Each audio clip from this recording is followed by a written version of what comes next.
जैसा कि हम सभी इस सत्र के अंदर अभी शोध पत्रों का वाचन सुन रहे थे, इस सत्र के अंतर्गत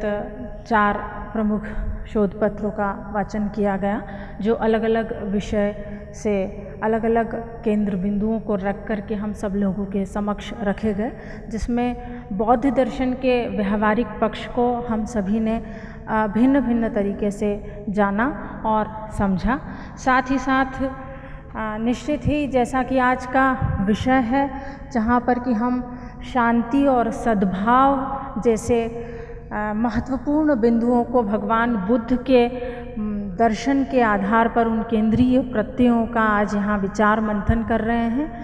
निश्चित ही शांति और सद्भाव जैसी इन बातों को जानने का, इन शिक्षाओं को ग्रहण करने का ये जो एक आज का विषय अंतर्राष्ट्रीय बौद्ध शोध संस्थान के माध्यम से रखा गया है, वो क्यों रखा गया है, उसकी पृष्ठभूमि को जानना, उसकी पृष्ठभूमि को समझना निसंदेह आवश्यक हो जाता है। क्योंकि जिस वर्तमान परिप्रेक्ष्य में हम जी रहे हैं, जो हमारे सामने आज का एक लौकिक वातावरण उत्पन्न हो गया है, उस सब के चलते बहुत सारे ऐसे नैतिक मूल्यों का अवमूल्यन हो रहा है, जिसके तहत कहीं न कहीं बुद्ध के इस दर्शन को, बुद्ध के इस शांति के संदेश को पुनः जीने का, उसको साधने का एक महत्वपूर्ण समय हम सब लोगों को प्रतीत हो रहा है। और निश्चित ही जैसा कि आप सब लोगों को यहाँ पर इस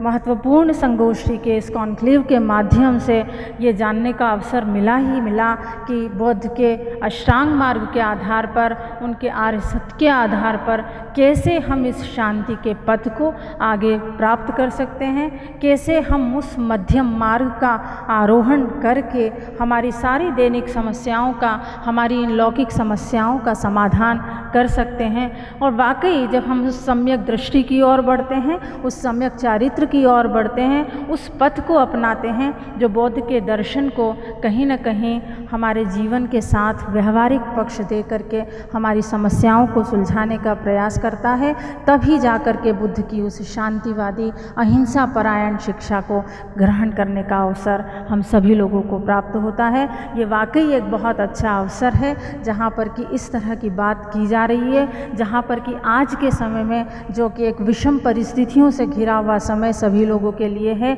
चाहे हम उस कोरोना काल को भी इस अवसर पर शामिल करें, इस स्थिति में शामिल करें कि जैसे जैसे हम सभी लोग हमारे दैनिक दिनचर्याओं की समस्याओं से कई कई तरीक़ों से आघात हो रहे हैं, ऐसे समय में उस शांति को प्राप्त करने की, उस दुख के निवारण की आवश्यकता महती पर हमको महसूस होती है। और इसी सब को लेते हुए निश्चित ही इस शांति के इस बिंदु को, इस केंद्रीय प्रत्यय को, इस सद्भाव को, जो मानवीय चिंतन और उसके सर्वोपरि विकास के लिए एक समग्र पथ का माध्यम बनता है, ऐसी बौद्ध के दर्शन को, ऐसे चिंतनों को आज यहाँ पर जाना, समझा और बूझा जा रहा है। ये वाकई अपने आप में एक महत्वपूर्ण बात है। और इस कार्यक्रम की सफलता इसी से सिद्ध होती है कि कम से कम आज के एक ऐसे समय में जब हम सब लोग कहीं ना कहीं किसी दौर से, निराशा से गुजर रहे हैं, ऐसे समय में हम उस शांति के पथ को अपनाना चाहते हैं, उस शांति के मार्ग के माध्यम से हम हमारी समस्याओं का समाधान चाहते हैं,